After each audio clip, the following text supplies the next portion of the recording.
Now we have Mariano to look at, so wish me luck. We're going to start right now with Peter Harkey at number 8. At this point, you know the drill. More often than not, the number 8 place on a tribe goes to the first person on said tribe to go home, with the exception of Carl from Africa because Linda was crazy, and Kel from the Outback because it was never really proven that he smuggled beef jerky, and Mitchell was more useless as a player. But this is a man from a different breed. Peter was one of the people going into the episode that I was looking forward the most to watch. There was something moving about he and Sean immediately began to pray together once they hit the beach. After that, Peter began to slowly derail his game. He wasn't that much of a help around camp, and he also did that whole tangent about being holy, and no, not holy like religious, but like literally having holes all over your body. He was sort of a physical asset, despite being the oldest male Maraamu member. He was only in his 40s.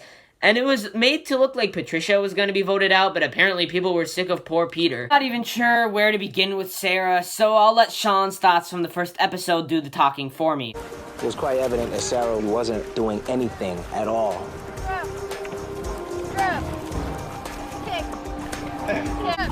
Sarah's arrival was almost like Cleopatra. It was like the servants are paddling and lifting, and she's sitting on the crate looking so marvelous, and her Goldilocks in the air. Yeah, she seemed kind of narcissistic to me, too. And it's kind of cringeworthy seeing Boston Rob fool around with another woman before he met Amber. Whereas the younger Maraamus were somewhat tolerable, I really didn't like Sarah, and it's kind of ironic that even though Hunter and Gina wanted her out, it was actually Pascal, Nalea, and Kathy who were behind her elimination. Once again, I couldn't in good conscience put Patricia under Sarah. Sure, Patricia was voted out almost a week before Sarah was.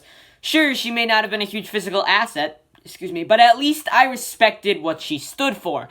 She was seen as the mom of the camp and was very proactive when it came to everyday chores. Apparently, people thought she was too bossy, which is a typical reason people get booted out so early.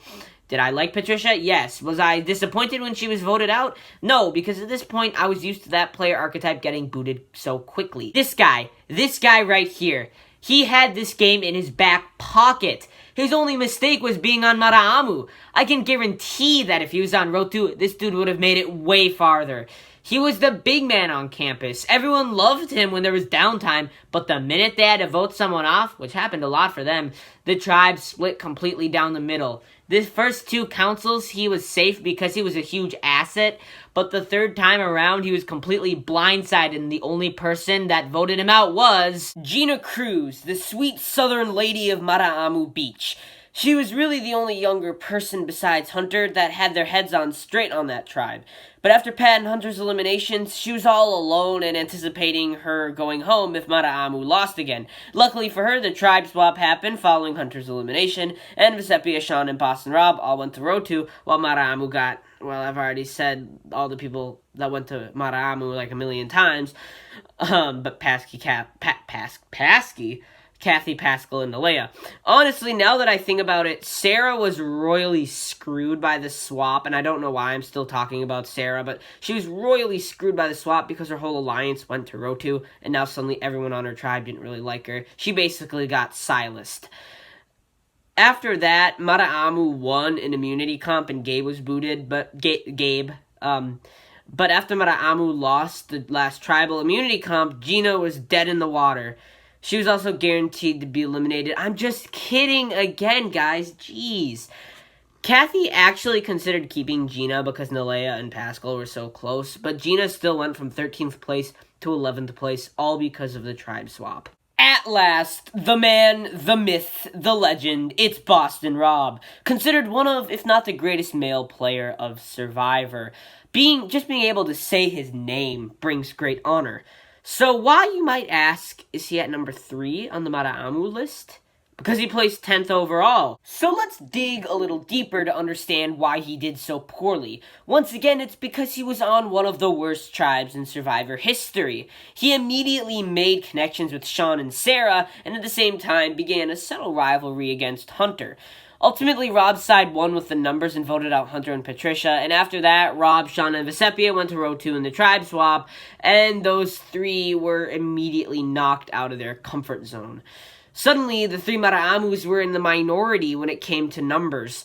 But luckily, Rotu voted off Gabe, who was originally part of them, as in Rotu. However, Rob wasn't celebrating for too long after this, because the remainder of Rotu on that tribe formed an alliance, and now Rob was vulnerable again. Once again, luck was on his side when Rotu won the last tribal immunity challenge, I should say, sending Maraamu to council where Gina, like I said earlier, was voted off. After that, something happened that didn't happen since Season 1 in Borneo. Instead of Jeff just being like, okay guys, it's time to merge tribes, decide on a name and flag, yada yada yada, a delegate from both tribes was sent to a secret location to have a nice meal and design the new tribe flag and come up with a name.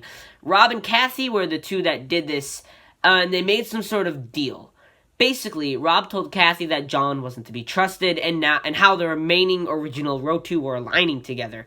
Kathy seemed to take the bait at first, but then Rob messed everything up once they returned to camp. Either he thought Kathy needed more convincing or he just wanted to stir the pot some more, but he totally threw Zoe under the bus by trying to get her to confess to Kathy that she was planning on voting her out. Now, Rob was sort of making deals with everyone because he had also made a deal with John that going into the merge, Kathy, Nalea, and Pascal would be the first to go, but Rob knew well that just that he'd be the next. Both Rob and Sean became huge loudmouths, and they were yelling at, like, they had got into a big argument with John. And on top of that, Kathy won immunity, so the next biggest target was, you guessed it, Boston Rob. This guy had everything coming together. I literally had dreams of how Rob could easily have taken down the Rotu Alliance. I'm not kidding. I actually dreamt that I was Boston Rob, and I was in Survivor Marquesas, and I basically was laying out all the battle plans on how to get far in the game in this situation. But then he goofed it all up. He didn't even make it to jury. At least he was on for, 5 more seasons after that. You know, one more thing. I did the math, and if in the next 10 seasons of Survivor, Rob competes on 4 of them, which is highly unlikely, that would mean that he has been on 20% of all Survivor seasons. Once again, probably isn't going to happen, but if it does, that'd be kind of cool. At first, I was sort of indifferent to Sean. Maybe I thought he seemed a little too much like he was treating this as a vacation, but he proved to be one of the funniest castaways to watch. He quickly made connections with Rob and V, and seemed to truly love everyone he met on the show. No, not literally love, but you know what I mean. I really didn't have that much faith in him just because his tribe sucked, but he was one of the 3 who made it to the merge, and one of 2 to make it to the jury. He may have gotten a little hot-headed with John at the beginning of the jury phase, but sort of laid low socially after John's alliance began to crumble. He was known for a duo reward challenge that involved filling a vertical tube up with coconut juice, and he won alongside Pascal, and as a reward they got a horseback trip to a traditional Marquesian feast. And on the way he accidentally smashed his berries against the saddle. It was at that point in the game when he started to slightly resent Nalea for her gameplay, and I'm just realizing that is a very weird segue, but that it is kind of true, those 2 things did happen at the same time, even if they're not completely related. Anyways, it was at this point in the game when he started to slightly resent Nalea for her gameplay. Like I said earlier, she was kind of playing the girl next door card, but everyone knew that she would most likely win if she was taken to the final too. Anyways, yeah, I'm saying that a lot, I'm sorry. At the final 5, Kathy was sort of the wild card. She could either vote with Pascal and Nalea, or V and Sean. And she just voted to stay with her Rotu friends. I already kind of mentioned that earlier, yeah. And gave Sean the boot. I'm just happy that he was able to make it so far in the game despite having a huge disadvantage when it came to his tribe. However, there was one other Maraamu that made a little more sweeter lemonade from the same lemons Sean was given. A lemonade worth $1 million. Ladies and gentlemen, I present to you Vecepia Towery, the queen of the golden age of Survivor, at least before Sandra Diaz Twine came on the scene.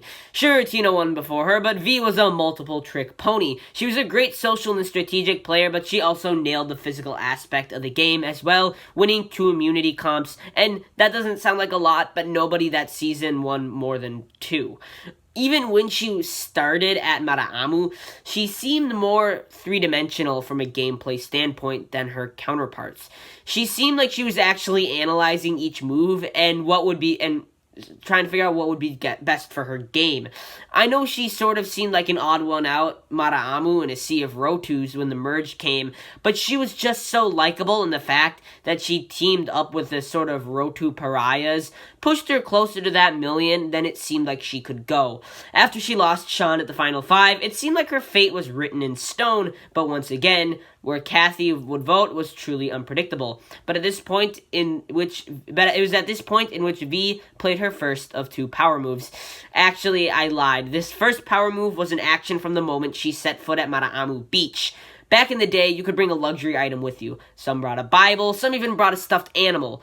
But V chose a notebook and pen. Seems pretty useful, good way to pass the time. Well, V used it in more of an unconventional way. Anytime she learned something new about a contestant, she would write it down. V, along with Sean and Boston Rob, were the first 3 people in Survivor history to be on the same tribe as everyone, all of the contestants at some point or another. All the original Maraamus, but then also every single member of Rotu, both ones who were on Rotu the entire time and then ones who went to Maraamu. This gave Vecepia the advantage of getting to know the entire cast. Why is this important, you might ask? Because the Final 4 Immunity Challenge was the Fallen Comrades Challenge, the one where you answer questions. I talked a lot about this in the last Survivor video because there was a huge controversy with it in Season 3. If you haven't seen that video, check it out. It's pretty fun. Vecepia knew the answer to almost every single question and subsequently won. This forays pretty well into her second power move of the season. At the Final 4, Kathy sort of aligned with V because Kathy knew she wouldn't be safe up against Pappy and Nalea. This meant that at the Final 3, Nalea was suddenly the odd one out. But the final immunity comp was, big surprise, the one where everyone holds onto a pole and can't let go. 4.5 hours into the comp, Kathy slipped while trying to prevent a wardrobe malfunction and was out. Just mere minutes after this, Vecepia makes a deal with Nalea that if she steps off and Nalea wins, they vote out Kathy. Nalea must have thought that she'd have a better chance up against V, so she went along and won immunity. Like I said earlier, Kathy was voted off, and it just left Vecepia and Nalea at the final 2. The first all-female Final 2 in Survivor history. The jury was definitely split, but in Central Park at the reunion, probes revealed that Vecepia won by a vote of 4-3. There are many reasons that Survivor Marquesas is one of the most important seasons in Survivor's history, and the fact that Vecepia Towery became the first ever African-American winner of Survivor adds to that. So in conclusion, my personal favorites on this cast were Pascal and Nalea, for sure, but then with Vecepia, Sean, and I guess the general, Rob DeCanio, being extremely close seconds.